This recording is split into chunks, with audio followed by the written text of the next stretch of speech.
ଜଗତସିଂହପୁର ଜିଲ୍ଲା କୁଜଙ୍ଗ ବ୍ଲକ ଅନ୍ତର୍ଗତ ଡଗରପଡ଼ା ଗ୍ରାମରେ ଥିବା ଜିଲ୍ଲାର ଏକମାତ୍ର କୃଷ୍ଣ ମନ୍ଦିର ପରିସରରେ ପବିତ୍ର ଅକ୍ଷୟ ତୃତୀୟା ଦିବସରେ ପ୍ରଭୁ ଶ୍ରୀ ବ୍ରଜସୁନ୍ଦର ଓ ଶ୍ରୀରାଧାଙ୍କ ଚନ୍ଦନ ଯାତ୍ରା ମହା ଆନନ୍ଦ ଉଲ୍ଲାସରେ ଅନୁଷ୍ଠିତ ହୋଇଯାଇଛି।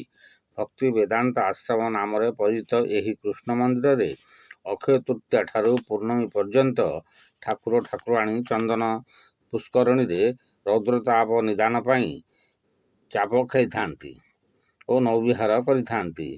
ଚଳିତ ବର୍ଷ ମଧ୍ୟ ଏହି ପରମ୍ପରା ଅନୁଷ୍ଠିତ ହୋଇଯାଇଛି। ଆଖପାଖ ଓ ଦୂରଦୂରାନ୍ତରୁ ବହୁ ଭକ୍ତମାନେ ଏଥିରେ ଯୋଗ ଦେଇ ପବିତ୍ର ଦୃଶ୍ୟ ଅବଲୋକନ କରିଛନ୍ତି। ହେଉଛି ପବିତ୍ର ଅକ୍ଷୟ ତୃତୀୟା ଆଉ ପରମ ପୁରୁଷ ଭଗବାନ ଶ୍ରୀକୃଷ୍ଣଙ୍କର ଚନ୍ଦନ ଯାତ୍ରା। ଅତ୍ୟଧିକ ରୌଦ୍ରତାପରୁ ଭଗବାନଙ୍କୁ ଶୀତଳୀକରଣ କରିବା ପାଇଁ ଏହି ଚନ୍ଦନ ଯାତ୍ରାର ଆରମ୍ଭ। ତେଣୁ ଆଜି ହେଉଛି ଅକ୍ଷୟ ତୃତୀୟା। ଆମର ଓଡ଼ିଶାର ପୁରପଲ୍ଲୀରେ ଅକ୍ଷୟ ମୁଠି ପ୍ରଚଳିତ ହୁଏ। ଅକ୍ଷୟ ଶବ୍ଦର ଅର୍ଥ ହେଲା ଯାହାର କ୍ଷୟ ହୁଏ ନାହିଁ। ତେଣୁ ଆଜି ଅକ୍ଷୟ ତୃତୀୟାରେ ଅଛି ଆମର ଶାସ୍ତ୍ର ନିୟମ ଅନୁଯାୟୀ ଦାନ କରିବା କଥା। ଯିଏ ଯାହା ପାଇଲା ଦାନ କରିବା ଦରକାର। ଭଗବାନ ତନ୍ ମନ୍ ଧନ ଏ ତିନିଟା ଦାନ କରିବାର ଅଛି। ଯାହାର ଧନ ନାହିଁ ତନ୍ ଯାହାର ନାହିଁ ମନ ଅଛି। ଯାହା ହେଲେ ବି ଭଗବାନଙ୍କୁ ଆଜି ଦାନ କରିବାର ଅଛି। ଅକ୍ଷୟ ତୃତୀୟା ଯାହାର କ୍ଷୟ ନାହିଁ।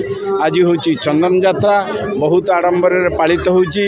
ଭଗବାନ ରାଧା ବ୍ରଜସୁନ୍ଦର ଚନ୍ଦନ ଯାତ୍ରାକୁ ଯାଇଛନ୍ତି। ଚନ୍ଦନ ଯାତ୍ରା ଏବେ ଫେରିଲା। ପ୍ରସାଦ ସେବ ବି ସମସ୍ତଙ୍କ ପାଇଁ ଅଛି।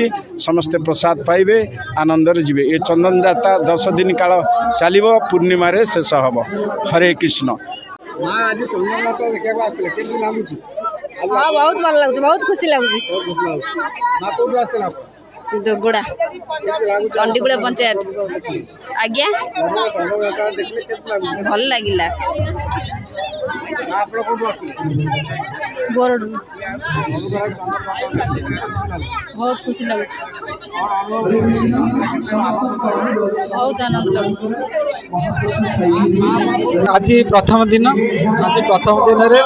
भगवान चाप खेली एमती 21 दिन पर्यंत चंदन यात्रा जारी तेणु हरे कृष्ण।